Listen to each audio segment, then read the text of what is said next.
mic, like in front of actual people that mattered, you know what I'm saying? Like at a club, I got booed. I remember that. It was very traumatic for me. And I think I had, at that point, like the 8 Mile thing was kind of, that's when it's kind of taken from or whatever. So I just remember that being so traumatic. And I think I went home like, man, I quit. Right. And then, maybe a couple days later, week later, hour later, whatever it was, I don't know. I got the urge to like, nah, man, I gotta get up, gotta do it again. I don't think that my goal has changed in the sense of, from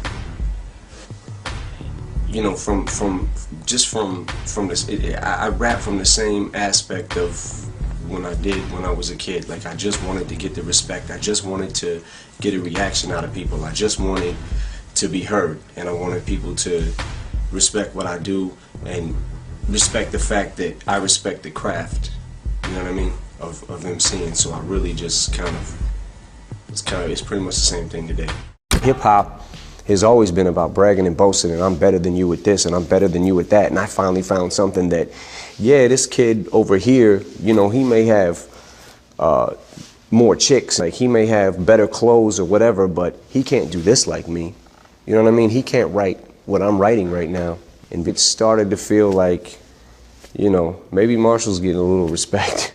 I think one of my greatest inspirations or things that I would feed off of basically was just obviously people not believing in the cloud of doubt that I felt hung over my head, and wanted to just prove everybody wrong. You know what I mean? I wanted to make it, and I was gonna make it regardless of what anybody said.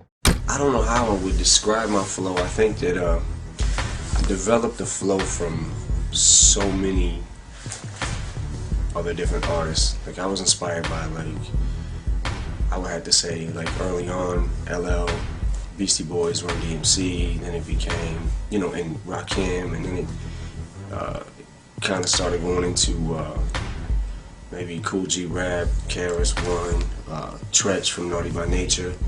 So I had I was a student of hip hop, so it was like I watched, I studied what everybody did in the game, and just try to develop my own kind of sound. And it took me a long time to get, but I just kind of watched what everybody was doing, was kind of just a sponge and soaked up everything. Don't be afraid to try whatever, even if the idea in the beginning is stupid. Yeah. Because a lot of ideas in beginning stages, not mine, of course, mine are just insane from the moment I think of them. Of course. But sometimes ideas, they're not always the greatest. Yeah.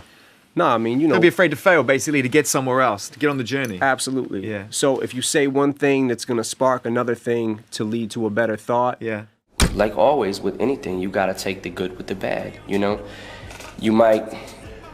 I understand that the level of success that I'm at doesn't happen to everybody every day, but there's new problems you're going to have with everything. If it wasn't my success and I was still trying to look for a job or working a dead-end job and didn't have no money to eat with, it would be those kind of problems that I would have, those type of family problems. How are we gonna feed Haley? How are we gonna raise her? How are we gonna stay together? How are we gonna pay our rent? Do you know what I mean? Yes. So it would be, so now it's new problems. It's like, money's not the problem. Now it's different things. Other people interfering in our lives and our business and like that. So you gotta take the good with the bad. Well, I definitely think that people have seen me push boundaries, and maybe, some people get inspired to do the same thing, but I got that from other people. Do you know what I mean? Like, hip-hop has always been about seeing and feeding off of, getting inspired from other MCs in the game, and, everybody gets inspired from everybody, and like I saw Dre do it, you know what I'm saying, and NWA, and the way that they push boundaries, and it was kind of like, it's... Every few years there'll be certain rappers that'll come along and do that, and some tend to do it better than others or push it further than others. I was reserved and I was shy and had it in me, but wasn't quite sure how to bring it out yet.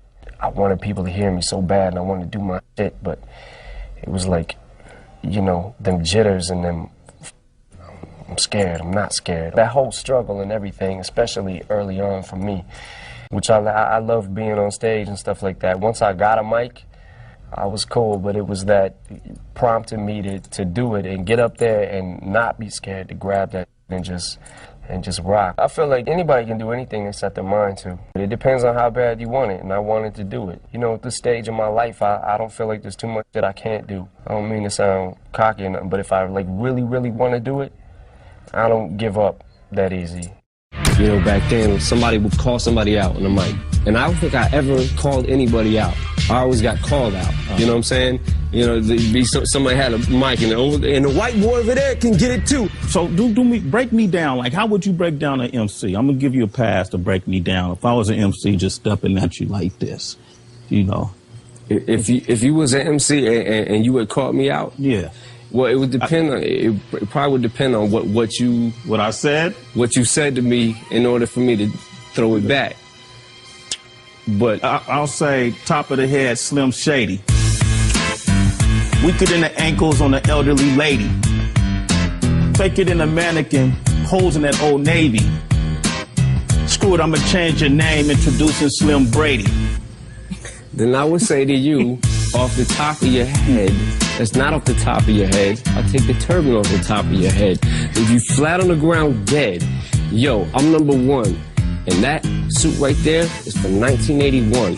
And first of all, you don't want to step to me. Look at your shoes. Dog, they're broke as they're broker than you. Look at your gear. Your get the out of here. I don't want to have it here. Take another beer. Go take a sip. Here, go sit down. Do yourself a favor, because, dog, you're a clown. The orange and I just got a bitch slayed by him.